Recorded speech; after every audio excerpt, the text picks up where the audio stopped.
안녕하십니까. 광주 MBC 뉴스투데이입니다. 먼저 오늘의 주요 뉴스입니다. 5.18 계엄군들이 어떻게 국가유공자로 지정됐는지 광주 MBC가 심사 서류를 단독으로 입수해 분석한 결과 왜곡과 조작 흔적들이 다수 발견됐습니다. 전두환 씨의 부인 이순자 씨가 전 씨를 민주주의의 아버지라고 말한 데 대해 5.18 희생자 유족들이 전 씨의 연희동 자택을 찾아가 강하게 항의했습니다. 아무런 이유 없이 지적장애인을 감금하고 학대한 10대와 20대들이 경찰에 붙잡혔습니다. 한정공대를 성공적으로 설립하기 위해 광주시와 전라남도가 후보지 결정에 승복하겠다는 내용의 기본 협약을 체결했습니다. 5.18 광주 민주화운동을 무력 진압했던 계엄군 상당수가 국가유공자로 지정됐다는 소식 얼마 전 보도해드렸습니다. 광주 MBC가 국가유공자로 지정된 계엄군들의 보훈심사 서류를 입수해 살펴봤더니 왜곡과 조작된 흔적이 다수 발견됐습니다. 국가보훈처의 재심사가 요구됩니다. 김인정 기자의 단독 보도입니다. 계엄군이 전남도청 앞에서 집단 발포를 할 때 부하들에게 실탄을 나눠줬던 11공수부대 조모 대령에 대한 국가유공자 심사 서류입니다. 81년 육군 참모총장 명의의 이 문서에는 조 대령이 1980년 5월 24일 광주 소요 사태 진압 시 폭도의 기습으로 부상을 입었다고 기록돼 있습니다. 이 서류가 인정되면서 조 대령은 국가유공자가 됐습니다. 하지만 당시 보안사 문서에 따르면 조 대령이 폭도의 기습을 받았다고 주장한 80년 5월 24일은 12공수부대와 보병 학교 사이의 5인 사격으로 9명이 숨지고 43명이 부상을 입은 날입니다. 조 대령 본인도 지난 94년 5.18 사건 검찰 조사에서 5인 사격 사건으로 오른팔에 심한 부상을 입었다고 진술했습니다. 그러니까 폭도에 의해 부상을 입었다는 유공자 심사 서류와는 달리 아군 간의 5인 사격으로 다쳤다는 점을 스스로 인정한 겁니다. 당시 5인 사격으로 부상당한 다른 일부 계엄군들도 기습을 받아 다쳤다고 주장해 유공자가 됐습니다. 사실 자체를 왜곡을 해야만이 그 이후에 이제 여러 가지 행정적인 절차를 간소화시킬 수도 있고, 그리고 그 이후에 나오는 문제 제기에 대해서도 덮을 수 있기 때문에. 당시 군사정부가 계엄군 출신 유공 신청자들을 심사하면서 왜곡과 조작을 검증하지 않았거나 눈 감아준 의혹이 제기됩니다. 조작을 했구나라는 흔적들이 굉장히 많이 보이고 있습니다. 다시 한번 철저하게 전수조사가 다시 한번 들어가야 된다라고 생각을 합니다. 결국 최초 발포자부터 발포 책임이 있는 지휘부까지 시민을 쏘고도 시민에게 죽거나 다쳤다고 왜곡된 채 국가유공자로 지정됐고 일부는 국립현충원에 안장됐습니다. MBC 뉴스 김인정입니다. 5.18 진압군이 국가유공자가 될 수 있었던 건 5.18에 대한 정부의 모순된 시각 때문이기도 합니다. 철저한 진상규명을 외치면서도 국방부와 보훈처 서류에는 아직도 5.18은 광주 사태로 시민들은 폭도로 서술돼 있습니다. 남궁욱 기자입니다. 현행 국가유공자법에 따르면 전투 또는 이에 준하는 직무 수행 중 죽거나 다친 경우 국가유공자로 지정됩니다. 혹은 국가의 수안전보장 또는 국민의 생명 재산 보호와 직접적인 관련이 있는 직무 수행이나 훈련 중 죽거나 다친 경우여야 합니다. 실제로 유공자로 지정된 5.18 계엄군의 심사 서류에는 전투 중 사망이나 부상, 폭도 기습으로 부상이라고 기록돼 5.18은 전쟁으로, 시민은 적으로 간주돼 있습니다. 5.18을 헌정 질서 파괴 범죄로 규정하고도 책임 범위를 어느 선까지로 해서 국가유공자에서 배제하거나 박탈할지 기준을 만들고 다듬지 않아서 생긴 모순입니다. 입법을 통해서 이 문제에 대한 해결책들을 완벽하게 해놓지 않은 상태에서 방치해놓고 20년 이상이 지나다 보니까 오늘날과 같은 이런 모순적인 상황들이 올 수밖에 없게 됐습니다. 게다가 보훈심사 과정에서 부상이나 사망 경위에 대한 사실 검증도 허술하게 이뤄졌고 몇몇 용어에서는 몰 역사적 시각도 드러납니다. 박승춘 보훈처장 시절 국가보훈처의 계엄군 보훈심사 서류에는 5.18을 광주 사태로 지칭하고 국방부는 최근인 2016년까지도 공문서에서 시민군을 폭도라 칭합니다. 정부에서는 이미 5.18을 국가기념일로 제정을 하고 국립묘지가 만들어졌음에도 불구하고 인정할 수 없다라는 인식의 틀? 그걸 보여주는 것 같고, 5.18에 대한 왜곡과 폄훼 속에 정부 차원의 진상규명 움직임이 거세지는 지금 5.18에 대한 정부 스스로의 모순부터 돌아봐야 할 때입니다. MBC 뉴스 남궁욱입니다. 전두환 씨의 부인 이순자 씨가 전 씨를 민주주의의 아버지라고 발언하자 5.18 희생자 유족들이 크게 반발했습니다. 5월 어머니회 등 5.18 희생자 가족 10여 명은 어제 서울 연희동 전 씨의 자택 앞에서 규탄 기자회견을 열고 전 씨는 무고한 시민을 학살한 학살자이자 범죄자라며 5월 희생자들이 피를 흘리며 쟁취한 민주주의 정신을 폄훼하는 것을 멈추라고 비판했습니다. 또 전 씨가 재판 출석을 계속 거부하면 강제 구인하라고 촉구했습니다. 전두환 씨가 재판 연기를 신청했지만 법원이 받아들이지 않았습니다. 광주지방법원은 신경쇠약으로 법정에 출석하기 어렵다며 전 씨가 변호인을 통해서 재판기일 변경 신청서를 냈지만 이를 받아들이지 않고 예정대로 오는 7일 재판을 진행하기로 했다고 밝혔습니다. 한편 법원은 전두환 씨 재판의 방청권을 추첨을 통해 배분할 예정이었지만 응모자가 예상보다 적어 참석자 33명에게 모두 방청권을 배부했고 나머지 42개 좌석은 재판 당일에 선착순으로 나눠주기로 했습니다. 아무런 이유 없이 지적장애인을 감금하고 폭행한 10대와 20대 일당 6명이 경찰에 붙잡혔습니다. 담뱃불로 몸을 지지는 등 수백 차례 가혹행위를 했는데요. 보다 못한 이웃의 신고로 덜미가 잡혔습니다. 우종훈 기자입니다. 지적장애 5급 23살 김모 씨의 몸을 찍은 사진입니다. 크고 작은 반점이 온몸에 가득합니다. 담뱃불로 몸을 지진 상처가 100여 군데나 됩니다.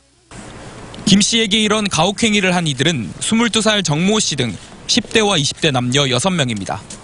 정 씨 등은 일자리를 구해주겠다며 김 씨를 유인해 이곳 원룸에 감금했습니다. 이후에는 보름여 동안 온갖 집안일을 시키며 폭행하고 가혹행위를 저질렀습니다. 김 씨의 비명소리에 놀란 이웃 주민이 경찰에 신고하면서 이들의 잔인한 가혹행위는 덜미를 잡혔습니다. 경찰은 폭행을 주도한 정 씨 등 2명의 구속영장을 신청했는데 경찰 조사에서 이들은 아무런 이유 없이 김 씨를 폭행했다고 진술했습니다. 피해자에게 왜 가혹행위를 하셨어요? 경찰에 의해 간신히 구출된 장애인 김 씨는 현재 가정으로 돌려보내졌지만 심리적으로 매우 불안한 상태인 것으로 전해졌습니다. MBC 뉴스 우종훈입니다. 오늘 새벽 4시 30분쯤 광주 서구 쌍촌동의 한 자동차 공업사에서 불이 나 공업사 건물 대부분과 차량 8대를 태우고 1시간 만에 꺼졌습니다. 경찰과 소방당국은 날이 밝는 대로 정확한 화재 원인과 재산 피해 규모를 조사할 예정입니다. 광주 서부경찰서는 흉기를 들고 편의점에 들어가 위협해 돈을 빼앗아 달아난 혐의로 35살 김모 씨를 붙잡아 조사하고 있습니다. 김 씨는 오늘 새벽 3시 30분쯤 광주시 서구 쌍촌동의 한 편의점에 복면을 쓴 채 흉기를 들고 들어가 여직원을 위협해 현금 14만 원을 빼앗아 달아난 혐의를 받고 있습니다. CCTV 화면으로 동선을 파악해 김 씨를 붙잡은 경찰은 생활비를 마련하려고 범행을 저질렀다는 진술을 토대로 정확한 경위를 조사하고 있습니다. 광주시 선거관리위원회는 오는 3월 13일 실시하는 제2회 전국 동시조합장 선거를 앞두고 조합원에게 음식물을 제공한 입후보 예정자 A씨를 광주지검에 고발했습니다.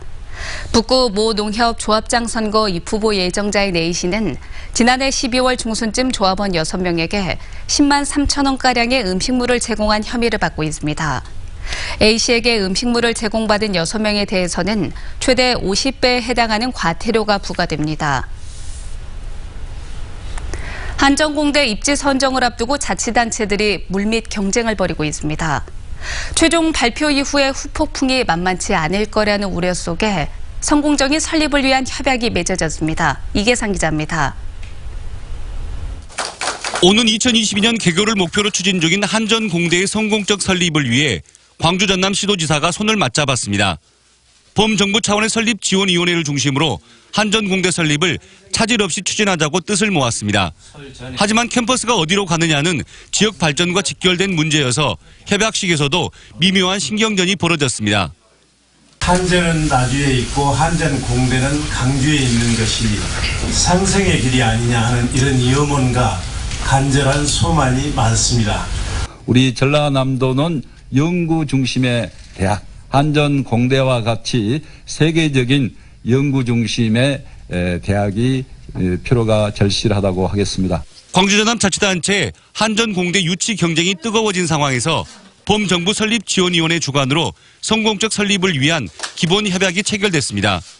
결과 발표 이후 발생할 후폭풍을 사전에 차단하겠다는 의지가 담긴 것입니다. 전남에 위치하든 광주에 위치하든 우리가 어디에 있든 다 우리의 것이라고 하는, 대한민국의 학교라고 하는, 대학이라고 하는 그런 우리 자부심을 가지고 가자 하는 그런 맹세를 또 하는 그런 자리이기도 합니다. 광주시와 전라남도가 오는 8일까지 후보지 3곳씩을 추천하고 나면 심사위원회가 각 후보지에 대해서 본격적인 평가 작업을 진행할 예정입니다. 한전공대 부지 선정 결과는 이달 말에 발표되고 대학 설립과 운영 방안 등을 담은 최종 용역 결과도 이번 달 안에 공개됩니다. MBC 뉴스 이계상입니다. 2019학년도 대입 정시 모집을 마감한 결과 지역 대학들 가운데서는 호남대가 4.8대 1로 가장 높은 경쟁률을 기록했습니다. 전남대 정시 모집 평균 경쟁률은 4.1대 1이었는데 수의예학과와 건축학부, 의예과가 높은 경쟁률을 보였습니다. 3.4대 1의 경쟁률을 보인 조선대는 만화 애니메이션 학과와 치의예과가 높은 경쟁률을 기록했습니다. 4.8대 1로 광주 전남 지역 4년제 대학 가운데 가장 높은 경쟁률을 기록한 호남대에서는 컴퓨터 공학과와 건축학과 등의 인기가 높았습니다. 광주FC가 1부 리그 승격을 목표로 본격적인 동계 훈련에 들어갔습니다. 광주FC는 스포츠과학센터에서 기초체력과 전문 체력 테스트를 진행하고 이를 바탕으로 선수별로 취향 요인을 분석해 맞춤형 프로그램을 운영하기로 했습니다. 또 다음 주부터는 광양에서 체력 훈련을 한 뒤 31일부터는 일본 오키나와에서 연습 경기 위주로 전술 훈련을 진행하기로 했습니다. 금속노조가 금호타이어 비정규직 청소 노동자 93명에 대한 집단 해고를 철회하라고 요구했습니다. 금속노조 광주전남지부는 어제 기자회견을 갖고 금호타이어가 비정규직 업체가 바뀌더라도 노동자 고용보장과 단협을 인정하겠다는 약속을 해놓고도 이를 지키지 않고 청소 노동자들을 해고했다며 비난했습니다. 금호타이어 비정규직 노조 박병준 지회장은 집단 해고가 철회될 때까지 단식 농성에 들어갔습니다. 광주 전남 지역 중소기업에 대해서 설 명절을 앞두고 특별자금이 지원됩니다. 한국은행 광주 전남 본부는 오는 7일부터 다음 달 1일까지 광주 전남 지역 중소기업을 대상으로 150억 원 규모의 설 특별자금을 지원한다고 밝혔습니다. 지원 방식은 중소기업에게 대출을 해준 금융기관의 대출액의 최대 50% 이내에서 낮은 금리로 자금을 지원하는 것으로 기업당 6억 원 이내의 운전자금이 지원됩니다. 동안 큰 추위는 없겠지만 미세먼지에는 주의하셔야겠습니다. 전남 해안 지역에서는 아침까지 눈이나 비가 내리기도 하겠지만 광주는 대체로 맑은 가운데 구름만 많은 날씨가 이어지겠습니다. 주말 동안 한낮 기온도 6도 안팎으로 평년 수준의 기온이 이어지겠습니다. 다만 현재 초미세먼지 농도가 매우 높게 치솟아 있습니다. 오후 들어서는 미세먼지 농도도 높아질 것으로 예상되니까요. 오늘 나서실 때는 마스크 착용으로 호흡기 건강 잘 지키셔야겠습니다. 한편 전남 동부 지역에서는 오늘로 벌써 11일째 건조특보가 발효 중이고요. 산림청에서는 산불 재난 위기 경보를 발령하기도 했습니다. 각종 화재 사고에 각별히 주의하시기 바랍니다. 지역별 기온 살펴보시면 현재 기온 광주 1.8도로 어제 같은 시각보다 6도가량 높습니다. 한낮 기온은 대부분 지역에서 6도 안팎으로 평년 수준의 기온을 보이겠습니다. 현재 기온 해남은 0.4도, 강진 3.1도, 완도는 4.5도 등으로 대체로 무난한 날씨 보이고 있고요. 한낮 기온 강진 6도, 완도와 장흥은 7도로 전망됩니다. 곡성과 구례 낮 기온도 5도 안팎에 머물겠고 순천은 9도, 광양의 낮 기온은 10도를 보이겠습니다. 바다의 물결은 남해서부 먼바다에서 최고 2.5m로 조금 높게 일겠습니다. 당분간 평년 수준의 기온이 이어지겠고요. 뚜렷한 눈이나 비 소식은 없어서 건조함에는 각별히 주의하셔야겠습니다. 날씨였습니다.